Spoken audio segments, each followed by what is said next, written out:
Ever since the infamous USA banning of Huawei, there has been this stigma associated with the Chinese tech giant, from which they still have yet to recover from. From dwindling sales to bans from various countries, the word hate is an understatement for Huawei at the moment.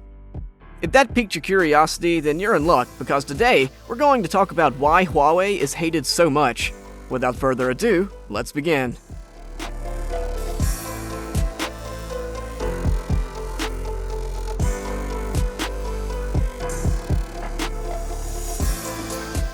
Just like all our previous videos, we need to go through the history of an organization and why it became so successful in the first place, which would help us get a better idea of what led to its eventual decline.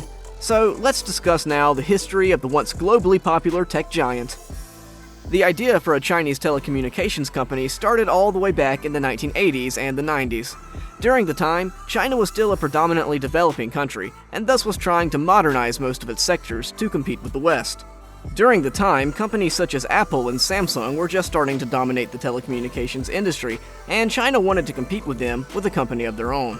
That is where Ren Zhengfei, the founder of Huawei, comes into the picture, as he initiated the idea, helped raise funding, and started production under the Huawei name, which mostly consisted of reverse-engineered foreign technology. As you can imagine, the telecommunication industry has a lot of competition, as they wanted a local telecommunication company to counter the imports of foreign telecom companies. Now, thanks to this inflow of funds, Huawei was able to invest heavily into its research and development, as they strived to come up with their own telecommunication technology so that they could compete with the monopoly the West had in the sector.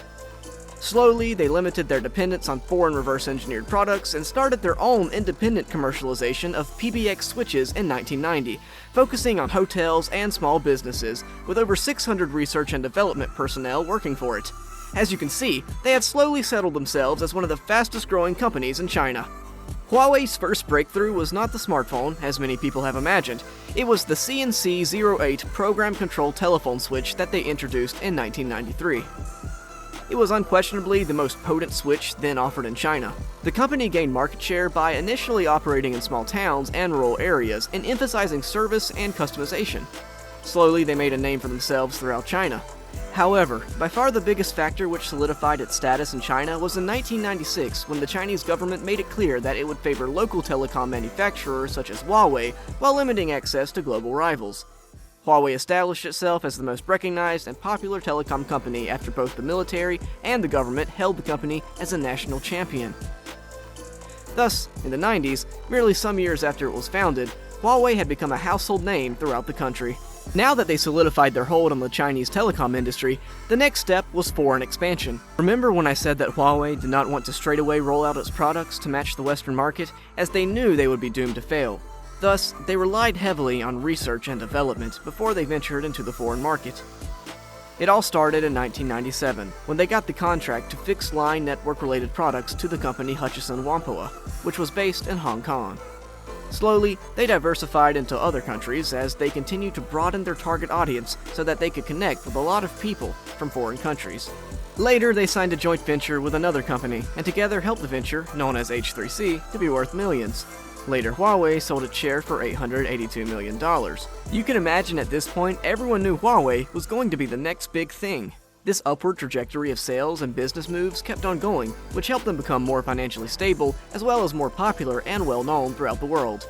In 2005, they finally managed to become a force to be reckoned with in terms of foreign sales, as it exceeded their domestic sales.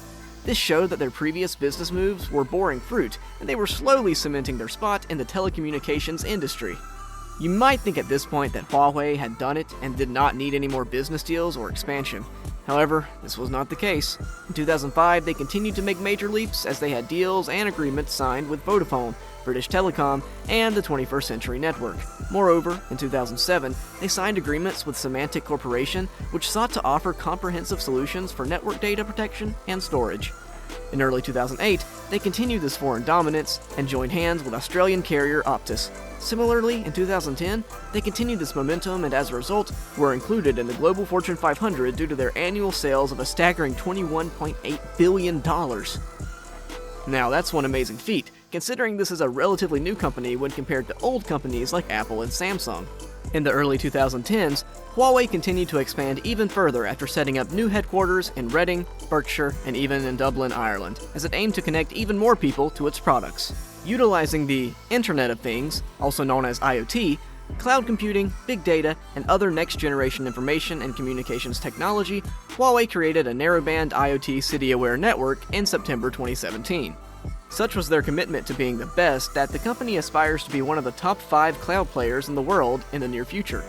Some people might call it delusion, however, given their rapid rise to fame, it's quite possible. They continued their expansion even in April 2019 when they set up the Huawei Malaysia Global Training Center, the first one outside of China. As you can imagine, they were taking advantage of the huge South Asian market. Now that you know how they expanded all over the world, you must be wondering, did this even bear any fruit? Was all this expansion even helpful? Let's look at the numbers to understand how they had performed throughout the years. According to various statistics, by the year 2018, Huawei had managed to sell 200 million smartphones. Now, that's an amazing number. In a market dominated by the likes of Apple and Samsung, they were holding their own. In terms of finances, the company's sales hit $52 billion in 2018. Now that's just top-notch stuff. They were a force to be reckoned with in the smartphone business now. However, we're just talking about their success in the smartphone business. They also had a lot of other things under their wing, but we won't discuss them as it would go beyond the scope of this video. However, I will tell you this, thanks to their sales in other departments, Huawei's revenues were $105.1 billion in 2018, with net profits of $8.7 billion. Now, that's just plain impressive. In 2019, they continued this momentum and hit the $120 billion mark in terms of revenue. However, their best achievement in terms of sales came in 2020, when they overtook Samsung as the world's top smartphone seller in the world. Enjoying learning about Huawei? Wondering what problems sowed the seeds of hatred and distrust among its customers? Let's give you a hint, there are plenty. So while you think, do subscribe to our channel and like our video so we can be among the people on this list one day as well. You must be wondering that such a well-settled company, and with such rapid advances despite the recent entry into the market, nothing will ever be able to stop this expansion. It was on course to become the top company in the world, and yet it is hated now. Confused? Let's go through the details to shed some light on this. Long before the current hatred had even started, Huawei was already indulging in shady activities. Some years after it was founded, Huawei created joint ventures with state-owned telecom companies and their customers. However, later it was found out that these ventures were, in reality, shell companies and were used as a means to funnel money to the local telecom companies so that Huawei could take advantage of them and sell their equipment. It was a safe deal for both the parties involved, albeit it was full of illegal and shady business. As you can imagine, things looked wrong at Huawei right from the beginning. The early shady activity could be ignored. However, one thing the world did not let go of was Huawei's involvement and collusion with the Chinese government. Even though Huawei has always denied this claim, it's pretty obvious that China has always favored and promoted them with the help of tax exemptions and loans. That's not it either, as they would do anything to defend Huawei, even if it meant souring relations with other countries. For example, following the subsequent arrest of Huawei CFO Ming Wanzhou in Canada, while awaiting extradition to the US on allegations of fraud, China also detained Michael Kovrig and Michael Spavor in a move that was generally regarded as hostage diplomacy. The same happened with the UK when they expressed their view on reversing the decision on allowing Huawei participation in 5G in the UK. In response, China warned off retaliating through sectors of power generation, for example. As you can see, they were literally bullying anyone that would harm Huawei. That's not the end of the story either, as China has also reportedly threatened the Faroe Islands and its primary telecom company, Baroya Tele, that if they did not let them build their 5G networks, they would drop a planned trade deal with the islands. This caused massive controversy, but Huawei denied any such thing happening. Another major issue many have with Huawei's relationship with the Chinese government is the massive amounts of loans and tax cuts they receive from the government. This allows Huawei to undercut the market and sell at cheaper rates, which harms a lot of other manufacturers.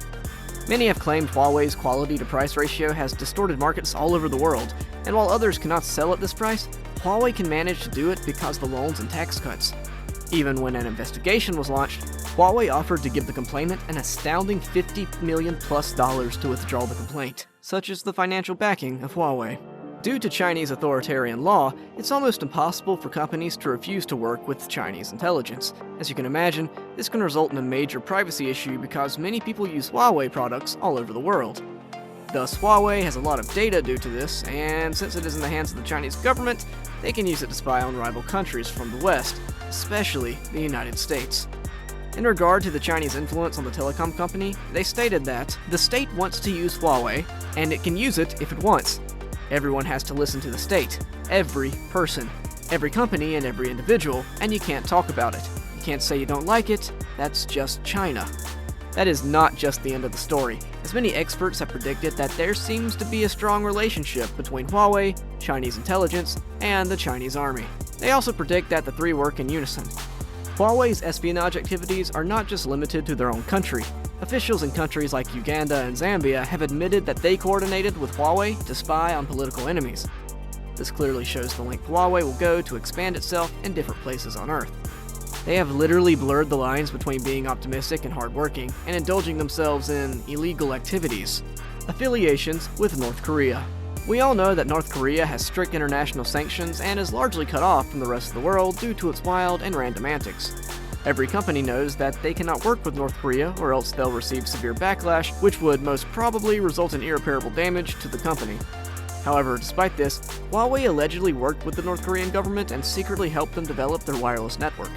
Nothing is confirmed, but this really affected the company's international reputation. Reports of fraud against Iran. Huawei really messed up when they got tied in a conspiracy with Iran.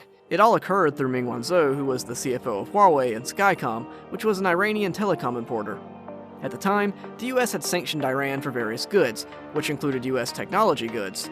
However, the Chinese company failed to comply, and thus Ming and Huawei were formally charged on January 28, 2019, with 13 charges of bank and wire fraud, obstruction of justice, and theft of trade secrets by the Trump administration's cabinet and federal prosecutors.